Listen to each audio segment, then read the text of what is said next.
Welcome to the deep dive. Yeah. Today we're plunging into a really compelling book that's been making some waves and definitely challenging how we usually think. It's called The Wealth Illusion by Abdullahi Tijani. That's right. And our mission today is really to unpack why people are calling this book transformative and, how it cuts through so many of these common ideas we have about success, about money. You might think you've got it all figured out, but this conversation, it might be a shortcut to some pretty profound truths. Yeah, and what's really fascinating here, I think, is that this book isn't just your standard finance guide. Not at all.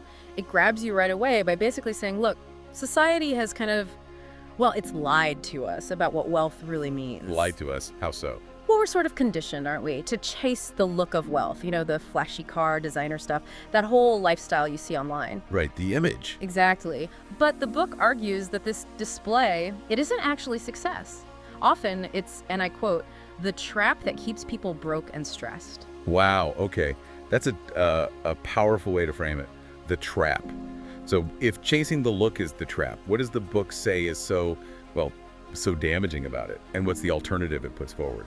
Well, one of the big eye-openers from Tijani is how he just dismantles this idea that, a high income automatically means you're wealthy. Ah, okay, that old assumption. Yeah. Yeah. So many people think, if I just earn more, I'll be set, especially if you're starting out or feeling a bit stuck. But the book really shows that if you don't understand the difference between, say, buying assets versus piling up liabilities, well, even high earners can be in a really shaky position financially. So it's not just about the paycheck figure. It's what you do with that money. Is that the idea? Precisely. It's about what happens after the money comes in. Does the book offer a different way to measure progress then? A different metric? It does, yeah. Tijani introduces this concept he calls financial velocity.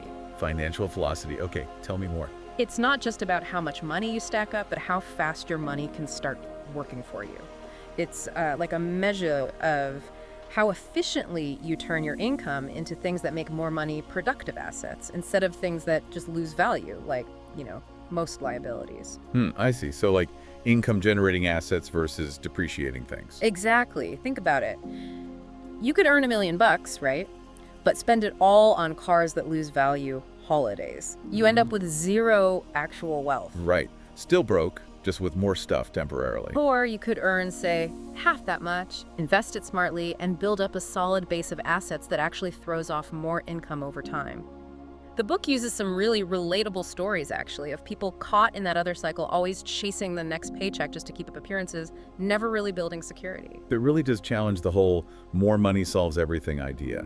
And you mentioned earlier, it gets personal too, how money messes with our emotions, relationships. How does the book explore that side? Oh, deeply. It's quite insightful on that front. It talks about how this chase for external validation, proving ourselves through spending, how that really messes with our internal state. Our peace of mind. It sort of dissects the emotional weight of debt, the stress of that constant comparison game, keeping up with the Joneses. Yeah, that pressure is real. And how all that stress inevitably bleeds into our relationships. It can cause conflict or just distance. But what's really good about it is that it does this without judging. It uses these honest examples, real stories, to show the human cost. So it connects the financial choices to our self-worth. Definitely. And our need to feel like we belong, It helps you see that money decisions are rarely just about the numbers on a spreadsheet. They're emotional. Okay, so if the look of wealth is the illusion, the trap, what does the book say true well-being or real security looks like? How do we redefine success for ourselves? Well, it really shifts the focus inward, away from the external show towards internal resilience and living intentionally. Internal resilience. Okay. True security, according to Tijani, comes from really understanding your own unique financial situation, your landscape, Right. and then building genuine assets that give you options, freedom, making choices that actually line up with your values, not just what society expects. So freedom and alignment rather than just stuff. Exactly. It's about aiming for a kind of financial independence that lets you do what genuinely matters to you. Maybe that's time with family, maybe it's a passion project, or maybe it's just sleeping soundly at night, Peace of mind. Yeah, building a life where money is a tool that serves your well-being instead of being the thing that dictates it. It's true. Listening to this, you realize, this is definitely not your typical finance book. Not at all. It's the kind of book that makes you just pause, look around a bit, and ask, why didn't anyone tell me this before?